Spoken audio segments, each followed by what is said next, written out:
زیادہ تر ممالک میں لوگوں کو ان کی وفات کے چند گھنٹوں بعد ہی دفنا دیا جاتا ہے، لیکن افریقہ کے ملک گھانا میں کفن دفن کے معاملات خاص سے پیچیدہ ہیں، جن کو طے کرنے میں مہینے یا بسا اوقات سالوں لگ جاتے ہیں۔ کچھ کمیونٹیز میں مردے کو جلدی سے دفنا دینا بے ادبی سمجھا جاتا ہے، لہٰذا مرحوم اور اس کے گھر والوں کی خواہشات کے باوجود بھی لاشوں کو ان کے آخری سفر پہ روانہ کرنے سے قبل انہیں مہینوں مردہ خانے میں رکھا جاتا ہے۔ گھانا میں کسی شخص کی آخری رسومات کی ادائیگی میں اتنا طویل عرصہ لگانے کا سبب افریقی ملک میں خاندان سے متعلق مسائل ہوتے ہیں۔ انسان کی زندگی میں اس کی بیوی، بچے اور والدین اس کا خاندان ہوتے ہیں، لیکن یہاں کے رواج کے مطابق مرنے کے بعد اس شخص کا خاندان وہ لوگ ہوتے ہیں جن کے درمیان وہ پیدا ہوا پلا بڑا تھا، یعنی یہاں مرنے کے بعد میت کا مالک قبیلہ اور دور پرے کے رشتہ دار ہوتے ہیں۔ بہت بار ایسا ہوتا ہے کہ میت کے یہ دور پرے کے رشتہ دار ایسے ہوتے ہیں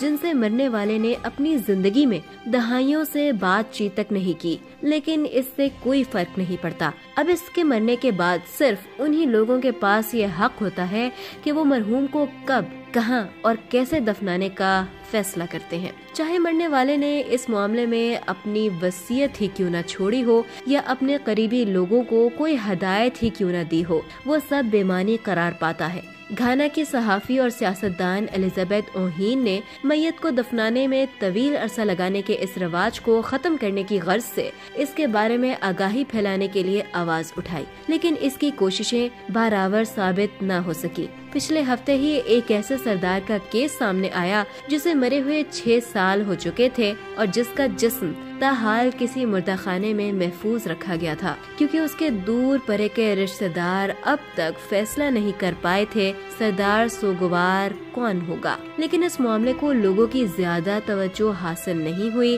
کیونکہ اس طرح کے کیسز گھانا میں بہت عام ہیں۔ کبھی مرنے والے کی آخری رسومات کون ادا کرے گا سوال، اور کبھی اس کے کفن کے ڈیزائن کا فیصلہ، کبھی مردے کو دفن کیے جانے کے مقام کا تعین، اور کبھی اس کی آخری رسومات میں شریک ہونے کے لیے دنیا بھر سے اس کی سارے خاندان اور رشتہ داروں کے آنے کا انتظار۔ ان سب باتوں کی بنا پر مردے کو دفنانے میں مہینوں یا سالوں کا عرصہ بیت جاتا ہے۔ اس کے علاوہ کبھی تو اس کی آخری رسومات میں کون شریک ہوگا اور کون نہیں، اس بات کا فیصلہ کرنے میں ہی کافی عرصہ گزر جاتا ہے۔ اسی لیے اوہین کا ماننا ہے کہ مرنے والے کی قریبی عزیزوں یعنی ماں باپ، بیٹا بیٹی اور بیوی کو اس کے دفنانے کو اختیار ملنا چاہیے۔